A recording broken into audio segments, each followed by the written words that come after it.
So hi, good evening friends. So నేనైతే చాలా రోజులకి దాదాపు ఒక 15 రోజులుగా డ్యూటీ అయితే రాలేదు. నిన్న తిరుపతి నుంచి డ్యూటీకి వచ్చాను వైజాగ్కి. అలా ఇంకో విషయం ఏంటంటే మామూలు బెంగళూరు నుంచి వైజాగ్ మన సర్వీస్ డైలీ, కానీ మన ఇది ఎన్ఎల్ రిజిస్ట్రేషన్ వల్ల ఏదో బెంగళూరులో ఎంట్రీ అయితే అవ్వలేదని చాలా బస్సులు కూడా ఆ బెంగళూరుకి అయితే ఆఫ్ చేశారు.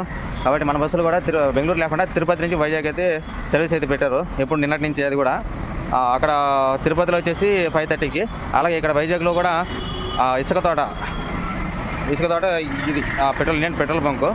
ఇక్కడ నుంచి మన బండి అయితే స్టార్ట్ అవుతుంది 5:30కి, 5 o'clock బయలుదేరుతుంది. ఇక్కడ నుంచి రామా టాకీస్కి వెళ్ళేసరికి 5:30 అవుతుంది. 5:30కి అక్కడ పికప్ పాయింట్లు పెడితే సరిపోతుంది.